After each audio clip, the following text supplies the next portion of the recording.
You know what I love? You know what I love about this? It's raw, man. I don't have an introduction.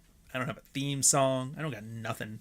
This feels like a very, very different vibe of a podcast. So it's going to be good. We're going to have fun. We're going to talk about spy movies because I've got a bunch. If you guys have noticed, I've been doing this on the channel. I'm going to fix the lighting while we're talking here. I'll have two action melodramas. Like I think we had The Substitute and Sniper. Two Tom Berenger movies, very good. Or you'll notice I had Kickboxer and then King of the Kickboxers. Or two animes. So the one I'm doing now is spy thrillers. And everybody thought, oh, you're going to do Jason Bourne and James Bond. It's like, no. We're going to do good stuff. I mean, James Bond stuff's good too, but we're going to do some good stuff you probably didn't know. We're doing 3 Days of the Condor. And on Sunday is going to be, there's the number. On Sunday, it's going to be Sneakers. You're like, what the hell is Sneakers? Oh, you don't know Sneakers. Sneakers is awesome. Sneakers is a 1993 spy movie. The way I would describe it is if you've watched, do you remember Unforgiven? The Clint Eastwood movie where he's like the old washed out cowboy and he's got hired for one more thing and he ends up killing a bunch of people, loses his friend. Hired by a bunch of hookers to get the guy that beat up their hooker friend. Yeah. I'm sneakily watching this at work, which means I'm not a good capitalist. Does this make me a commie? Absolutely not. Look, I am all for... Like, I'm anti-communist, but I am pro. If your boss is wasting your time, you get to waste his right back. So don't worry about that. We'll come back for these filthy pinko commies. Don't worry about them. Luckily, I was trained to kill communists as a sailor, so I know how to sink them. We're good to go. Anyways, 3 Days of the Condor, Sneakers. Unforgiven was kind of the final movie of the Fist for Dollars trilogy, or the Dollars trilogy, the spaghetti westerns. You know the ones? Once Upon a Time in America, Good, the Bad, and the Ugly, Fistful of Dollars. You know the types. And then Unforgiven was kind of like, let's make a movie that's based on that character. After all of the adventure and all of the thing, he's just kind of like a broken, angry man. He's kind of leaving the life behind. And then they tap into it one last time when they kill his friend. And he goes and he just murders everybody. So Sneakers is like that, but for spies. Like, how would Turner from 3 Days of the Condor be 20 years later? And it's that. It's pretty good, too. Because the character, the main guy, Turner, or not Turner, sorry, Turner's the 3 Days of the Condor guy. It's Bishop. Martin Bishop. He was one of those 60s hackers that freaked the phone lines back in the day. His buddy got arrested. He got away, changed his name, started a security company in San Francisco. Doesn't work for the government. Ends up finding some NSA guys hire him to steal a MacGuffin, a chip. A chip that, and they're like, what does it do? Like, don't worry about what it does. You're just going to steal it. He goes, all right, fair enough. Oh yeah, they'll do that, or we're gonna release your name to everybody. It's like, how do they know who I was? I was really good at that. So he has to hire his ex-girlfriend to go on a date to go see this mathematician, see what it is. Finds out it's a chip that breaks cryptography. It's basically quantum computing, written about in the 90s. And so he steals it, and they're all celebrating. Yay, we got a payday from the NSA. You got to save your history. And the blind guy, his name's Whistler, he kind of plays around with it, and he's like, wait a minute. I just got into the Federal Reserve Bank. Oh my God, I just broke onto the electrical grid. And they're realizing, like, you can hack anything in the States with this. So they freak out. His one buddy, who's played by Sidney Poitier, he was an ex-CIA guy. He's all of a sudden, he's like, he grabs his gun. He's like, nobody's leaving until the morning. We're getting rid of this thing. We're going to die if this thing gets out, and everybody has to stay there. Eventually starts up a whole thing. Turns out they're not NSA agents. They're rogue NSA agents, and they have to figure out, why do these people want to kill them? They try getting some help from their friend in the Russian consulate. He ends up getting murdered too. Turns out his old buddy that he got arrested with was working with the Russian mob because they wanted to use this, get a bunch of payments and stuff. Like, they were using it for money. He's like, dude, I can break the whole... He was pulling a Tyler Durden. I can break the financial system. I can make us all even again. So he became a true believer in this thing. So now they have to go and they have to steal the chip. And they have to do some Mission Impossible shits. Like, oh, we have to wear a neoprene suit, turn the heat of the room up, break into this thing, use all their hacking skills. It's a pretty entertaining heist movie. So it started from like a spy thriller, turns into a heist movie, and then ends off where they save the day. And then what do they do when they save the day? The NSA tries to buy the chip back from them. And so everybody gets their happy ending. The NSA gets the chip back, but it was a bait and switch. The chip never worked, but it did work. They just kept it for themselves. And then what's Robert Redford do? He steals all the money from the Republican Party, and he gives it to Amnesty International, which is such a... And I always laughed at that, because at the time I was like, oh, that's a nice ending. Take it from those evil capitalists and give it to needy, starving children. But this is right after the USAID thing happened. So it's like, oh, isn't that what they were actually doing? Turns out this spy movie was more fun than I thought. Made me laugh. Yeah, Robert Redford. The two hacker films I love, Sneakers and War Games. I guess War Games does count as a hacker movie. Hacker movies are a bit different. They're like a subgenre of spy movies. But I will say, the movie Hackers, people won't like it as a good spy movie, but I think it's a great spy movie. There's just something about... It's kind of got the same vibe as Neuromancer does, where I was reading... Because I'm doing my own cyberpunk book, so I was like, let's go back to the source. And I was reading in some interviews from Gibson, how Gibson doesn't know how anything works. He's like, I don't know how computers work. I don't know how electronics work. I don't know what the wires do. Nothing. And I'm like, you mean to tell me the guy that wrote the book, who's like quintessential inspiration for everybody, the idea of high tech and low life coming together in science fiction dystopia, doesn't know how computers work? Drove me fucking nuts.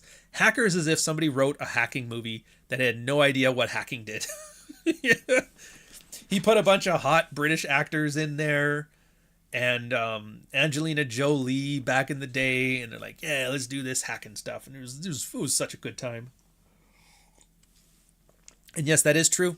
War Games was written by the same guy who wrote Sneakers. If my memory from the research serves, he was Sneakers, War Games, and The Firm were the three big ones. He did a couple other things you'll probably recognize too. I'm not going to look it up right now.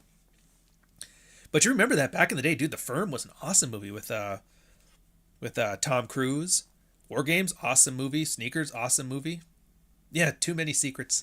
Oh, Marty. Look at this, Marty in sales showing up. You're ruining that 30-year-old movie that you had me watch last week, you idiot. You'll be fine. But the thing I love about like spy movies is, as a genre, like, first off, very specific time. Like the Westerns, a Western movie is a very specific time. There's that, what the hell's the word for it? Anyways, America's moving west, taking over the Great Plains, stuff like that. And there was a brief period while they were after the Civil War, but before the intercontinental trains were built. The international rails were built. Right there. And a lot of it was inspired by the Japanese version of it, which is like Edo Japan samurais. And that's like when the shogunate and the emperor kind of lost their touch, and it was like warring states. It was very the wild, untouched tundra. Europe doesn't really have many of those stories. They haven't had them for a long time, because Europe's... I remember it was somebody who explained like the European versus American and Japanese storytelling experience. The European storytelling experience is about a kid born into poverty who fandangles his way into polite aristocratic society. The American and Japanese one is the guy who is from aristocratic society, gives it all up, and moves out west to live in the woods. That is true. He is... Matthew Lillard only has really two roles that I can even think of. There's Hackers and Scream. I don't know if he's really... I guess Scooby-Doo, but I mean, if you like it, good for you. Good for you. Has Tom Cruise ever made a bad movie? Actually, you know what? That'd be a good one. The worst Tom Cruise movie on Ohrian. I'd love to do that. But yeah, so spy movies are kind of the 1948 to 1987. That's where they fit. Cold War spy stuff. Yeah, there might have been some spy stuff, French Revolution, old like European stuff, but nobody wants to see that. People want to see spy thrillers from especially the 60s and 70s and 80s. 30 years, you got that window of it. And it's such like a wonderful time period, and there's so much stuff to mine because technology was still in the novelty phase. Like the one thing, if you ever watched 3 Days from the Condor, which I'm assuming you have if you've been here, is at one point this guy was coming to assassinate him, a mailman. He kills the guy, searches him, finds a key with a code on it. And because he reads all of the CIA briefs and stuff like that, he knows everything that the spies know. So he goes to a key maker and he's like, hey, who makes this key? He's like, how am I supposed to know? It's a generic key. He goes, yeah, but there's a serial number on the back. So for the locksmith that made this, you can use that serial number and find out who was the one that made the purchase order for it. And they're like, oh, really? Like, you don't do that anymore. You can't do that anymore. And then he goes and he finds it in a hotel. And then once he's in a hotel, he goes back into the wiring closet in the back, and there's all these wires, and you can literally tap into phone lines with alligator clips. And he was doing that when he found, and I can't remember how it was, he found the one that had the guy who was trying to kill him in there. Anyways, he taps into that guy's phone, records the call, listens to the tone from the dialing of the contact. There's a service he dialed then that allowed him to track down a name and a phone number from that, and then he gets the phone number, and then he looks it up, and then he finds out where the guy is. He managed to track down the CIA agent, double agent that tried to have him killed just by hacking into phone lines like that. And it's not unrealistic. It's not like magic. No, like I remember, like I was huge into understanding freaking and stuff, and a lot of my military career, we worked with a lot of, like we had a patch network on our WADs and black pack panel system because they were very robust and they're good if you're in a war situation. So like I got to play around with all that tech, not to the extent they did, but I understand when he's using alligator clips and he's tapping into the phone, when he's recording the signals, when he's using those tones. That's called freaking, by the way. If you don't know, freaking is to the phone lines what hacking is to the internet. People don't freak anymore, which is crazy because it's like, it's such a wonderful thing. They were using black boxes for free international calls and stuff. Oh, it was an awesome time. But that's what I like about it. So it's got the same,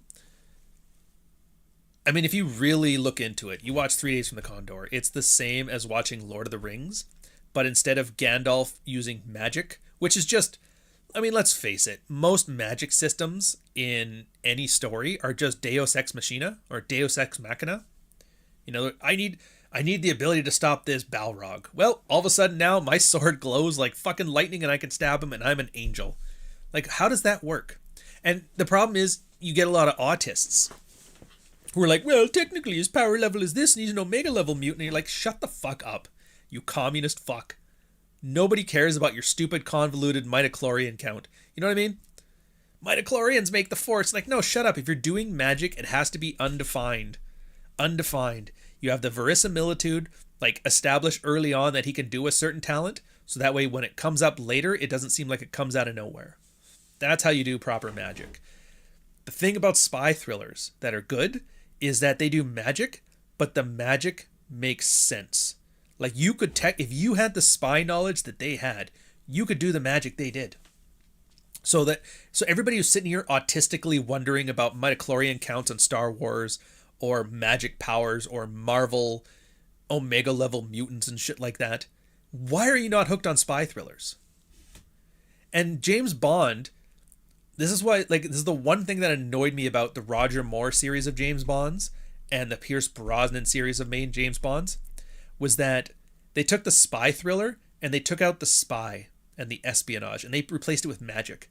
Because a fucking Aston Martin that shoots missiles and has like the Batarang shit hanging off of it, or any of the other gadgets from Q Branch, how is that any different? That's just magic.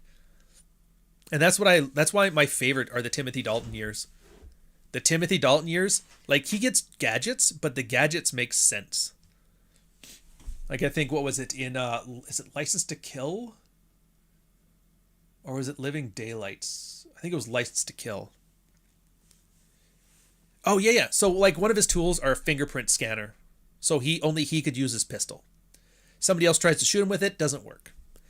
That's plausible. You can see that. You can see that working.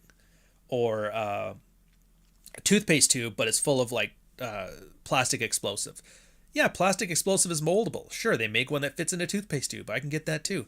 But then you watch the ones where, like, it's a watch that turns into a laser that can cut through 3 inches of steel. It's like, fuck off. Fuck off, Balrog. You got to move your fingers when you say magic. Yeah, magic. Less is more. And don't get me wrong, you could go either way, but the thing with like good spy movies is that they remove the impossible and they make it probable. Jason Bourne, I would argue, is probably, they do the impossible magic, but they do it in a mysterious way that makes it work. So like, it's like with everything. You can make rules, but you can break rules. In his case, he's some super spy.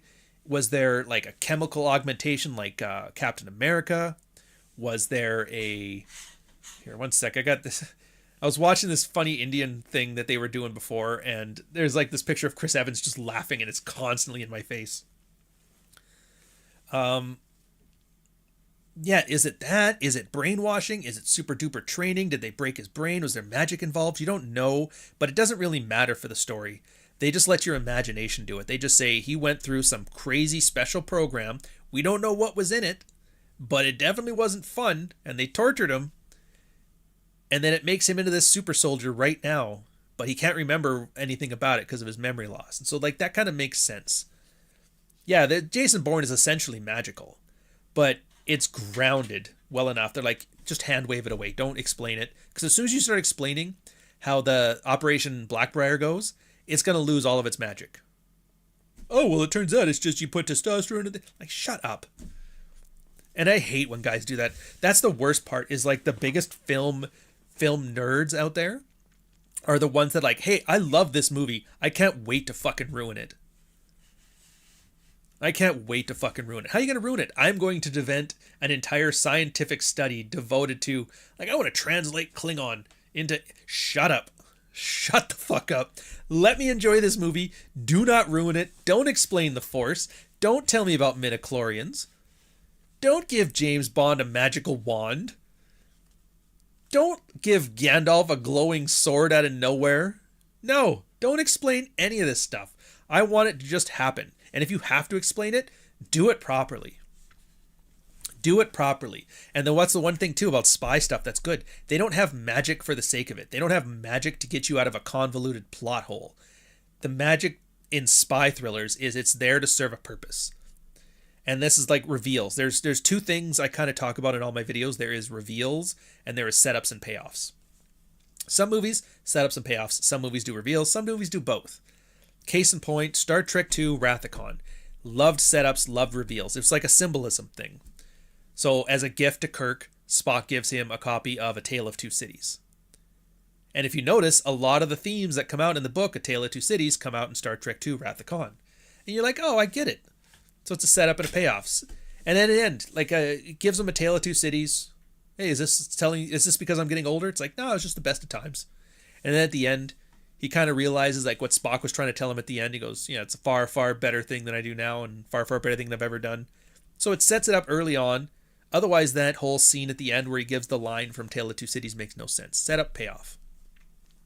Same thing with the Moby Dick stuff. You see his office, it's full of antiques. You see some Moby Dick and fishing references. He and Khan, it's essentially Moby Dick from the whale's perspective. Kirk is the whale, and Khan is Ishmael.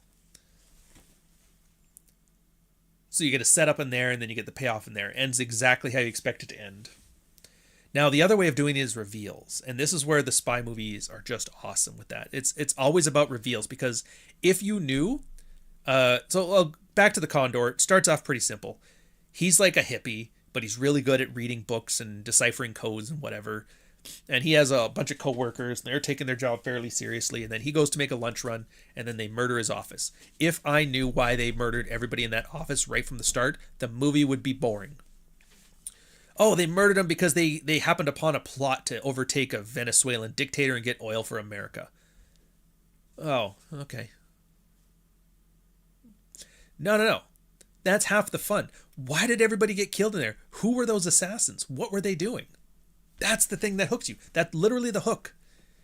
They shot the girl. They shot the girl he was sweet on too. It's like a John Wick's dog scenario. Ross the Skunk, Dresden Files books and one season series mixes a wizard in Chicago who is a detective. Perfect balance of both. I'll have to give that a shot. I'll be kind of curious. Dresden Files, eh? All right, thank you for the recommendation. I'll look into it. Dresden Files. So anyways, if they were to just tell you exactly what went on at the beginning of the story wouldn't work. So what do? They have him escape. He just runs off. What would you do if you were escaping? Well, first thing you got to do is like stop panicking. He calls the office. He calls the CIA. Hey, they killed everybody. What do I do? And they're like, well, we'll bring you in. And he's obviously untrusting. He's like, dude, nobody broke in that door. Somebody had the access to get in there. I don't know what's going on, but I don't trust anybody. They're like, fine, we got a buddy. We'll bring him in. He will bring you in. It's somebody you recognize. He goes, all right, sounds good. Goes, he meets them. He goes, hey, there you are, man. How's it going? All of a sudden, the agent that's with this guy shoots his buddy in the neck, tries to kill him. Redford shoots him. What the hell? Why is the CIA trying to kill him? What did he do? What did he find out? Now you have questions. You have questions. It's not just, that wasn't the Russians coming in to murder him. That wasn't a fucking communist attack. No, that was inside the CIA. What the fuck? That's crazy. And then he kind of kidnaps a girl because he needs to get him to get away. And then you start seeing some backstory. Like, why is the CIA guy meeting with the spy? And the spy's got a European accent. The assassin does. Or like, well, he's not American. How did he get in on this? What the hell's going on? And now you have a mystery. And that's the whole spy thing. It's a mystery. You have to figure out. Half the fun in the story is learning out what the story is. It's not about the character arc. A lot of movies are about characters. Character going from A to B. I mean, there is one in here too, but it's not the focus. The focus in there is solving the mystery. And if a good story knows anything, it's don't solve the mystery for the viewer. You give them the tools to solve the mystery as you're solving it. I think there was a great example. Somebody used the new Sherlock Holmes series with Cumberbatch or whatever. Cumberbitch. And he does the magic thing. It's not like, so 3 Days of the Condor, okay, you don't know why he's getting murdered. You don't know why all his friends are there. The CIA's after him. Why is that? And so he eventually does some research. He kidnaps briefly the director of the CIA to find out. Ends up, there is a covert branch within the CIA that's running its own agenda. They're worried they might have gone rogue, but they don't know who and they don't know why. And then they kind of find it out later on. So everything kind of makes sense. Oh, that's why it happened. But if you watched like the new Sherlock Holmes, what it is like they'll just be sitting here and then all of a sudden he's like, oh, by the way, you twitch this thing, you twitch this thing. They just invent a whole bunch of stuff that you didn't see, and they used to make some far-reaching things. It's like, oh, your cell phone has a scratch on the bottom of the charger, which means you're probably a drinker. And it's like no reasonable person would do that. It's essentially space magic. Einstein magic. And that's not a mystery. That's just jangling keys in front of people. So they do it on this one. And there's like a series of reveals. So at first, so he knows the CIA's in on it. He kidnaps the CIA director because he knows how to find him. He gets the girl to help him do it. And then they find out, okay, so it's somebody inside there. It's a rogue element. It's not the CIA proper. Why are they doing that? What's so important about the things that have gone? He's gone through his work. Ran into some names. Turns out the people that he used to work for, they were all murdered too. So somebody's trying to keep this quiet. That assassin tries to kill him in the place. He gets a key off the body. Takes the key, uses his CIA knowledge, tracks it down to the hotel that it came from, taps into the phone lines from the key thing, learns who the contact assassin was talking to. Like, everything is a logical step, and it's as he solves the mystery, we're solving the mystery too. And then he goes to confront the guy. And then they kind of, after a little bit of talking back and forth, oh, it's because they want to destabilize Venezuela. And then we got an oil thing. You want to start World War III. What the fuck are you doing? The assassin comes back in, shoots the guy. What the hell? Why'd you kill him? Aren't you supposed to kill me? He's like, you're not on the list today. And this is kind of the character arc where you find out that the spy, the assassin, he was like, yeah, I was kind of like you. I used to work for the agency and whatever, and then some shit went south, and now here I am. He's like, hey, why don't you come with me? You could be an assassin too. And he's like, yeah, I would miss America too much. I can't do that. And so he ultimately rejects that. So it's almost like the prequels, the whole Anakin Skywalker turning into Darth Vader. Except for at the end, he decides like, no, I don't want to be Darth Vader. I'm fine. Which ends up being, and this is the other part about the 70s. The reason 70s spy thrillers are kind of, I find them to be a refreshing mix in amongst the 60s, 70s, and 80s because they were the nihilistic ones. So at the end, what happens? He rejects that character arc where he has to turn this into a lucrative assassination career. And he turns the story of all of the spy shit into the New York Times. He's going to expose everybody. And then the director kind of looks at him, Higgins, and he goes, "What makes you think the paper's going to run it?" And then he realizes, "Oh shit, CIA bought off the New York Times. Well, I'm fucked." "You dumbass, you don't know what you just did." And then he realizes, "Oh, I'm a dead man, and they're not going to release the story, and none of this ever happened." The 70s was big on that. Easy Rider, what happens at the end of the story? They get shot by a bunch of rednecks, that kind of thing. It's pretty funny. But yeah, and then the 80s, it was a little more optimistic. The 60s was definitely optimistic if you watch some of the old spy stuff. But the Brits were actually really good at it too. There's a TV show, so if you're into the spy stuff, you should watch it. They call it MI5 in America, but in Britain they call it Spooks. For some reason, American audiences wouldn't have liked a TV show called Spooks. For some kind of reason, I couldn't tell you. It's definitely not a racial epithet over here. But MI5 is their version of the CIA, and MI6 is like their FBI. It starred, if you remember the original Captain America, I can't remember the character's name right now off the top of my head, but he was the one that paid the German guy who killed the scientist and then tried to escape in the submarine. He was like the main character in this one. He played a spy, and they had some really good spy. Yeah, MI5 is fucking great. Most recent Bourne film worth watching. It's not a Bourne film. Like, you could watch it, but it's not a Bourne film. It's not bad, but it's not great. I would argue it's a deep fried Jason Bourne movie. Like a photocopy of a photocopy. It's deep fried. Yeah, it is in the USA. Exactly. And the reason I should do a video on it, I probably will. I remember my favorite there was 2 episodes I really loved on it, and I can only remember parts of it. I want to go back to watch them.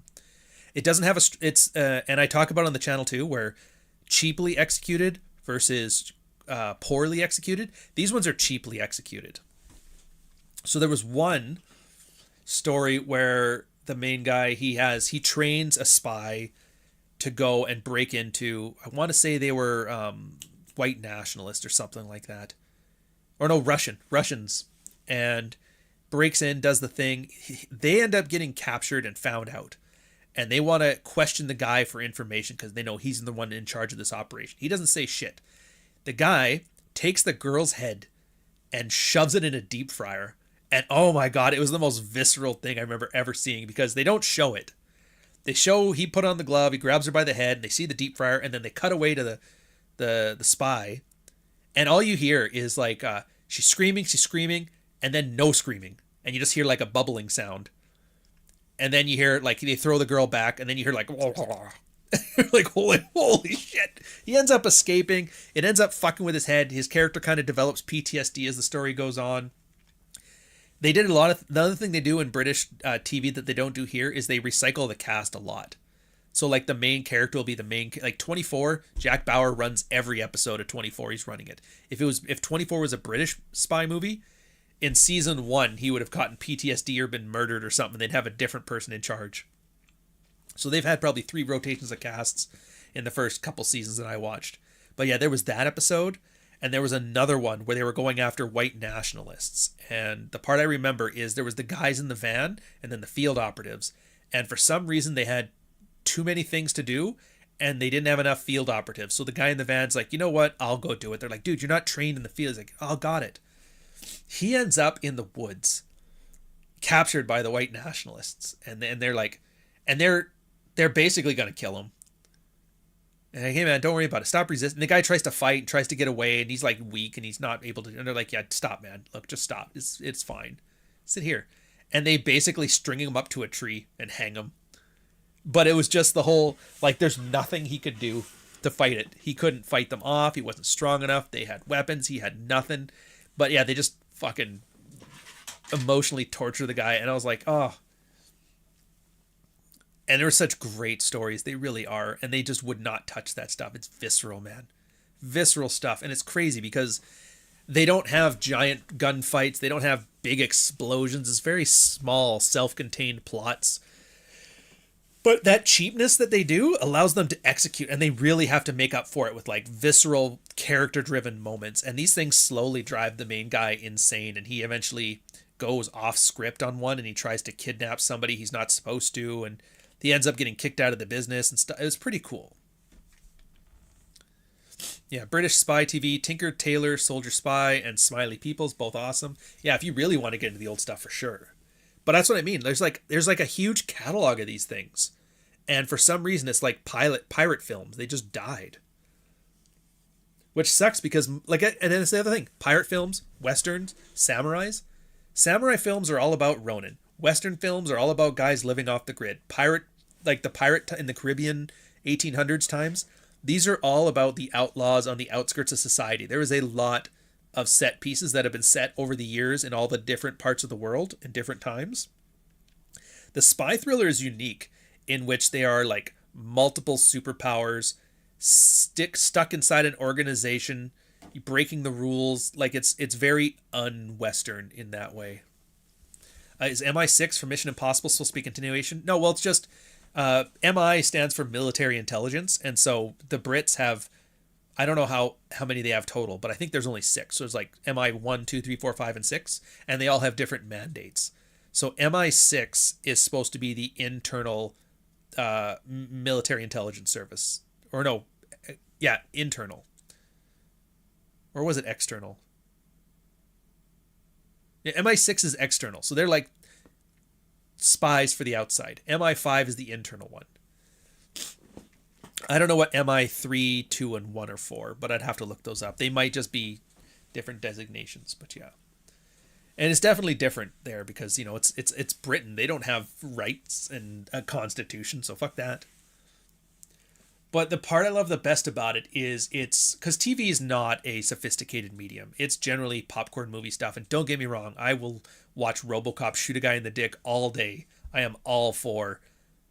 Oh, Ministry. Okay, thank you. I always thought it was military intelligence. Ministry.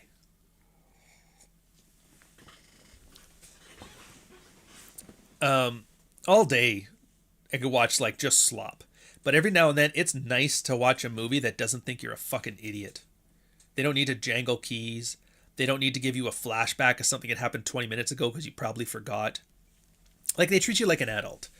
And it's a nice... Because books can do that better. Books can really treat you as if you're not stupid. And I'm not saying treat you like a smart guy, because that's different. When they treat you like you're smart, that becomes pedantic. That's where they start using fancy terms. It's like, no, don't make me think I'm a genius. I don't need you to fluff my ego. But just don't treat me like an idiot. Completely different. But that's what they do. They don't treat you like an idiot. There's a mystery, but you have to solve it as we solve it.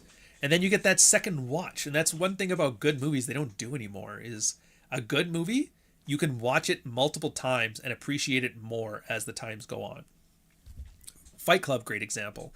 Now that you know Tyler Durden is the narrator, the second time you watch it, a lot of things take on a completely different meaning. The 13 hidden Tylers in the thing. Watching spy movies, knowing how the spy movie ends out, allows you to see, oh, that's what that meant. There was a whole bunch of stuff you didn't understand when you first watched it. And at the end, yeah, okay. So the Turner CIA thing with sneakers, same thing. Oh, the NSA did this. Oh, now it all makes sense. The Russians don't have the stuff. When you watch it through the second time, a good storyteller will show you. There's like 15 hints. And if you knew what they knew at the end, you would have caught on to that. You're like, oh, so it really was a mystery. There was hints that I wouldn't have caught. And they didn't catch. And there's mystery hints that they caught that I caught. But now that I know everything, now I have an omnipotent narrator, and the second watch through, it's like, it's so obvious now. How did you not know this? And then you appreciate that. It's like, dude, they didn't make sure it was spoon-fed to me. They made it as difficult as it would have been in real life to understand, and it gives you an appreciation on multiple viewings that you just don't get on slop nowadays. And that's why that Deus Ex Machina thing doesn't work, because if it's just the god comes down and solves the mystery at the end, the second watch, you're just like, there's nothing there. And you find out, yeah, 90 minutes. They have very little time, and they for some reason could not fill it with stuff that makes you interested. Yeah, if the writer's an idiot, they write to an audience they think is as smart as them. I mean, that's a part of it. That is a part of it, because the writer can only know write what he knows. But a lot of times, good writers, they do research. So, like, if you're a lot of the old Star Trek writers, for example, weren't in the military, but Starfleet was generally set up as like a naval organization, a military organization. They did research. They talked to scientists. They talked to people in NASA. They talked to military people. They understood the jargon, the lingo, the little details. Like, another reason I harp on Star Trek 2 a lot, because it's a really fucking good movie. But if you notice, when they head down to Regula 1 or Regula 5 or City Alpha 5, the space station, they're all wearing peacoats. I'm like, that's a nice touch. The naval peacoat is as like, it's as probably a military an item as an M16. Everybody knows the peacoat. And that's a Navy thing. If you're in the Navy, you have a peacoat. Spy stuff, when they're ex-militaries, they have the old Navy peacoats for sure. So I like the idea that Star Trek thought the idea of like 400 years in the future. No, they still have peacoats, but they're just in that maroon and gray 1980s color that they made everything in there. Or there was a bosun's call. As a kid, I didn't understand that. Why do they have that little whistle? But then I was in the military, and I know a bosun's call. And you know the best part about this? This is where I know they know what the fuck they're doing as a storyteller for this one. They did the general call. It's like, what? A very specific call for, like, drawing everybody to attention for the funeral thing.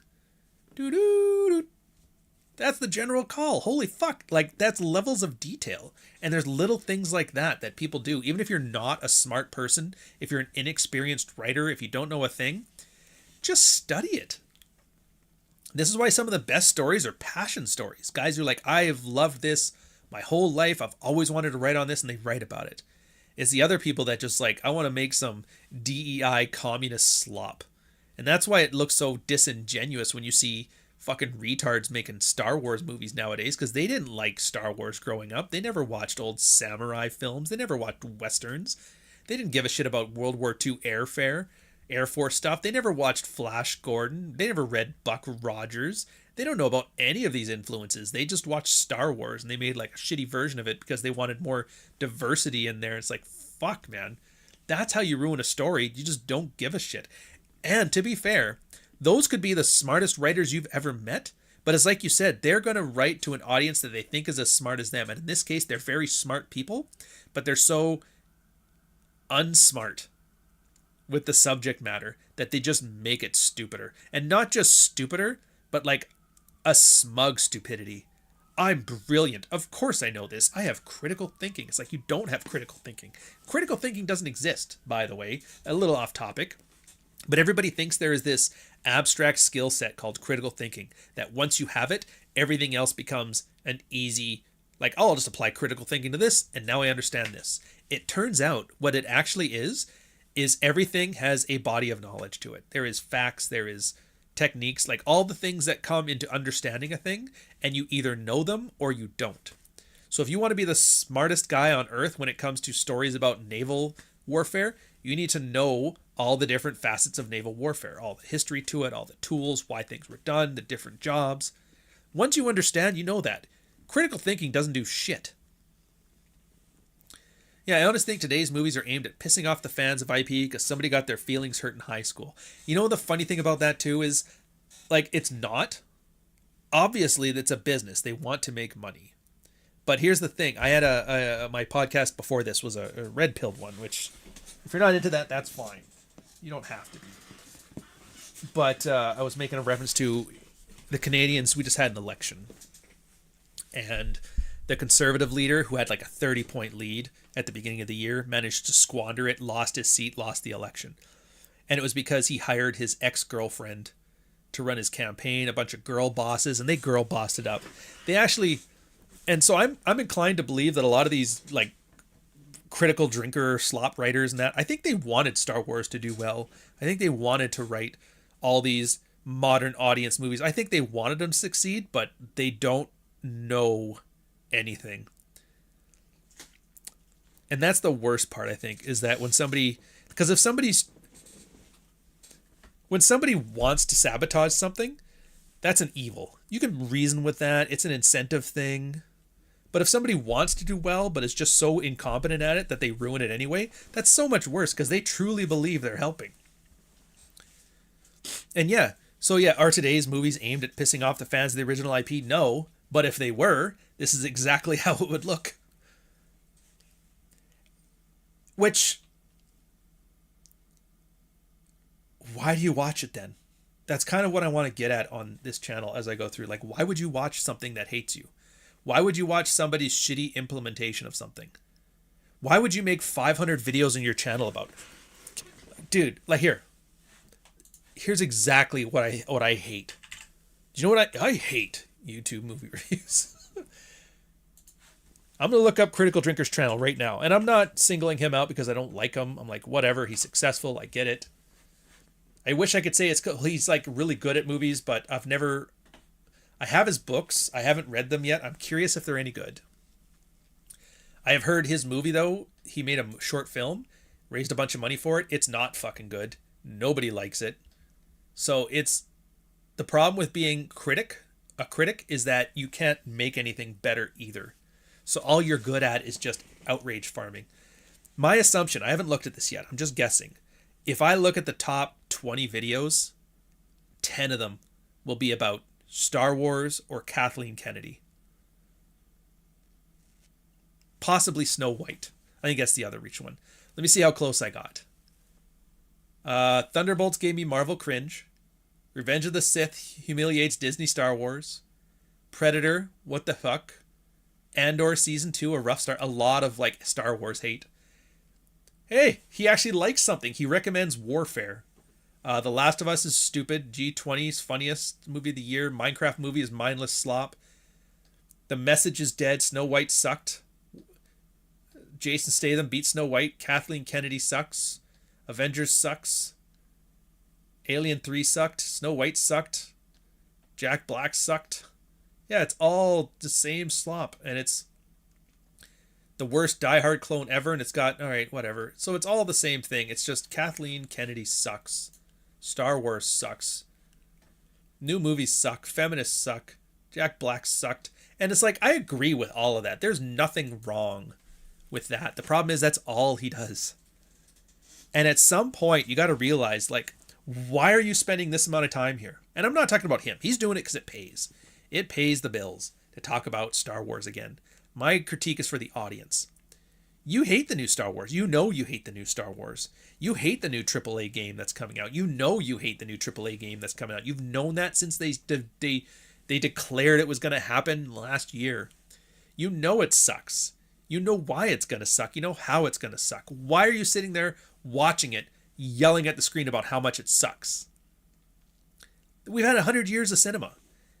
We have 50 years of video games. Do you know you never, ever have to give a single red penny, a single cent, a single communist peso to anybody who hates the content they're making or shittily implements it or hates you or any of this stuff. But you're doing it, and it's so bad. It's so bad right now. Did you know that like Disney and all these marketing people, they actually account for neckbeard, misogynist hate? They actually create their own to build buzz for this. Because there's nothing that gets people to the theaters more than like a good villain. Don't ask me how I know. In Canada, the boomers went and voted for our foreign globalist banker overlord. Why? Because Trump was bad and this guy's gonna fight him. People are stupid. Hey, fuck that guy. Well, in that case, let me watch your piece of shit movie. Because I also think fuck that guy. So now you got 500 videos of fuck that guy and an audience that's breathing, fomenting at the mouth, frothing. Yeah, I want to watch another fuck that guy video. Have you ever just tried enjoying something? When was the last time you just enjoyed something? Yeah, the critical drinker was cool when he's a joke. Now he's got an ego boost and he's too pretentious. It's all about the clickbait now. That's kind of it, right? It's this is the other thing that scares the shit out of me as a content creator. It's called audience capture. If you've never heard of it, it's a thing where the audience eventually steals the theme of the thing. Because like you're making videos. I'm making a video. I'll make movie on kickboxer, movie on anime, whatever.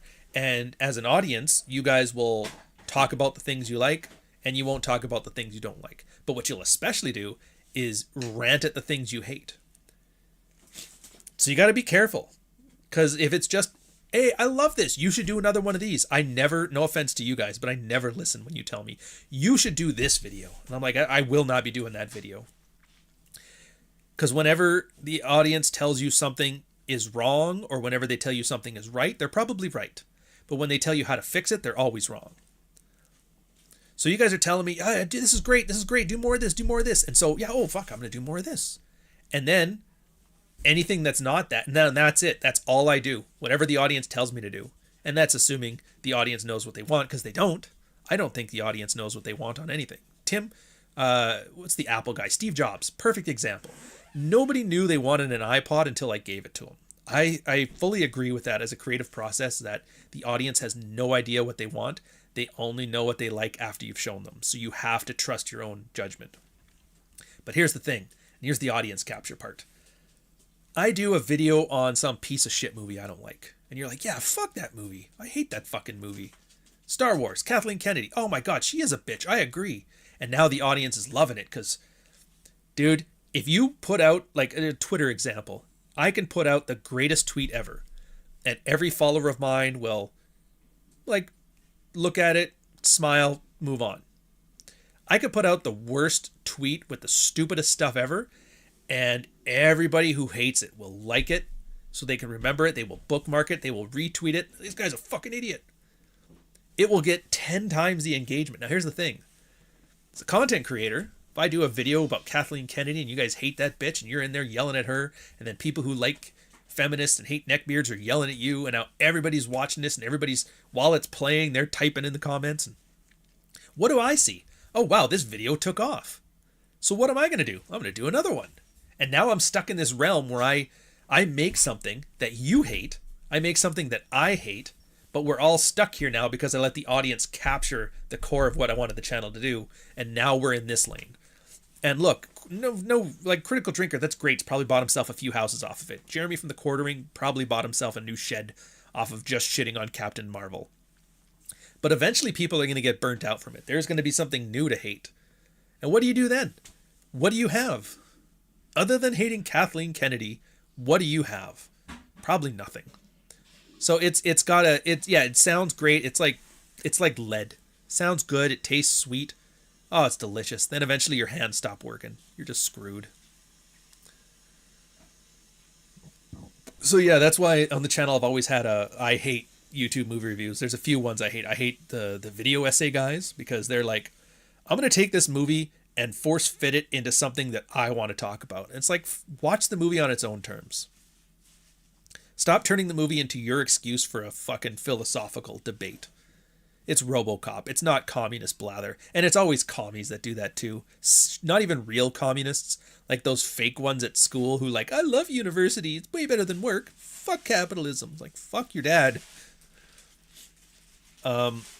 Yeah, so those guys. And the one thing that's nice about those guys is if I make a rant about how shitty communists are, one of them decides like, now's my chance to shine. I'm going to write 5,000 word essay on how this is problematic. I'm like, screenshot that, you commie fuck. So there's those guys. And then to a lesser extent, I don't like the nerd types. I don't like nerd review stuff. I mean, you've seen Red Letter Media's nerd podcast, but the reason I don't like them is the same thing. They're just doing it with a different flavor. They don't like The Rocketeer. They like the special edition DVD of The Rocketeer that they got from 2006. It was when Warner Brothers had the non-CD rot situation. So these ones are hard lasting and it's still in the original packaging. And look at the box art. And it's great. It's a tin case thing. And oh, this is great. And this is great. And it's like, have you watched the movie? You should maybe break it out of the original seal. Play it. Try it. No. Loses its value then. And I was like, fuck you too. You're not even liking the movie. You're liking the abstract concept of this movie as a collector's item. It's like, fuck you. That's why Jeremy Johns is the only reviewer I watch now. He gets it, but doesn't need to make 3-hour videos on it. Yeah, and I get it. The 3-hour videos, if somebody falls asleep while they're watching your thing, you get a 3-hour watch from it. It's fucking amazing. I don't like that either. And then the third, so I don't like the communist. I don't like the nerds. I do make a joke. I have noticed that for all the movies that I've been liking lately, if I look it up on YouTube, there is 5 nerds that you've never heard of, and then Quentin Tarantino talking about it. And I'm like, well, it turns out he talks about good movies all the time, just nobody bothered to listen. But yeah, then the outrage farming, critical drinker stuff. Because like Disney, I would not be surprised. Like these guys put a lot of footage in their stuff, and they've never gotten copyright strikes. Like there's no way they don't have some kind of deal. Disney loves it. Yeah, talk some shit about Kathleen Kennedy. That's great. Because then we get to go to our progressive audience and say, look at these fucking misogynists talking about Kathleen Kennedy. And now you're part of the system. You're officially making it. And then more people draw attention to, oh, this new Star Wars film. Oh, there's a lot of buzz around it.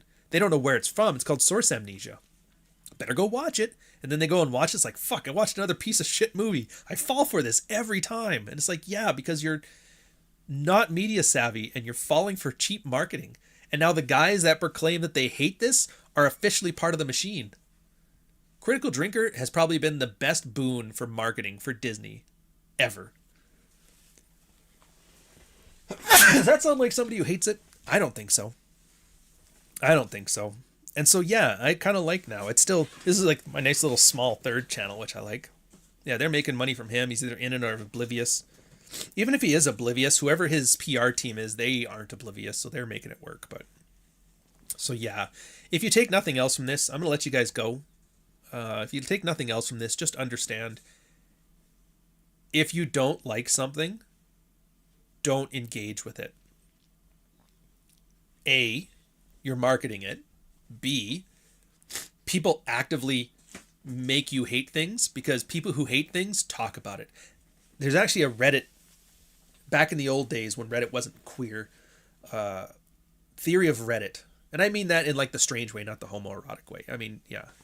The old British definition of queer. It's very queer. They were doing a study on engagement. And it was very interesting. Somebody did some ad hoc one. And what he found is that when it comes to people commenting, and they would quantify it by like positive, neutral, negative, upvoted, downvoted, of the 100 people that are on Reddit, 5% of them have accounts. Everybody else is just randomly viewing, unlogged in. Out of 100 people that have accounts on Reddit, maybe 5% of them will upvote or downvote something or comment on something. Of the 100 people that upvote or downvote something, about 80% of them downvote things they don't like. That's it. Very few people upvoted things they do like. And of the 100 people that made comments, 80% of them were to like critique or yell at or correct the person. Predominantly negative. So now when you, as a user, go onto Reddit, what do you see? You see everybody's downvoting everything, everybody's shitting on things, everybody's critical of things. And you think that is the norm. And it's not. This is a percentage of a percentage of a percentage of a percentage point of the user base. Is a giant mess of neurotic, angry, stupid people. Completely changing. And to be fair, most people just don't care. They don't care. If they like something, they watch it and they move on with their lives. If they don't like it, they don't watch it and they move on with their lives. But then the problem is with the algorithms, the negative attention counts as engagement. And so those things come to the top. And so it seems like, why is everything so negative right now? It's not. It's not any more negative than it was. We've just given negative people a megaphone. You could be sitting at a cocktail party. Wonderful cocktail party. Great friends. Good conversation. The one drunken asshole's got the fucking PA system. And he's constantly just running his mouth about the Jews in the back. And you're like, Jesus, I just wanted some shrimp. Yeah. So yeah, nobody listens. And so, and then you could see it in the video. So I know I don't actually want to kill communists all day. I mean, my military days are over. I'm done with that. But the idea is shitting on communists kind of pays bills. So I like having a self-aware joke about it. It's like, yeah, the engagement bait stuff works, but we're just fucking around. Have some fun. Also, fuck those communists. Anyways, that's it for me. So if you haven't, Sunday Sneakers, the full video is coming out. You've watched last week's 3 Days of the Condor. Great movies. For a good curation, there's been a great list of shows and movies in there, in the chat. Yeah, Spy Game as well. But yeah, if I had recommendations, I would put Spy Game in there. Yeah, so Spy Game, the Timothy Dalton James Bond series, MI5, aka Spooks. Great series to watch if you're into spy thrillers as well. sneakers, the hacking stuff. You couldn't go wrong. It's kind of like a subset of spy genre stuff. And just try to avoid anything that came out past 2010, because at that point it's just meh. Yeah. So enjoy yourselves. Dude, I can't... It's going to be fun for the next little bit. Like, until I get a proper intro video and, like, bumpers and stuff like that, this is going to be a very just, like, raw conversation thing, and I'm here for it. So enjoy, guys. If you haven't subscribed to the channel, please do. Also, if you don't know, I'm actually a successful author. My most recent book, The Dog Walker, is still out, crushing it in Amazon right now. It's on Kindle, paperback, and hardcover.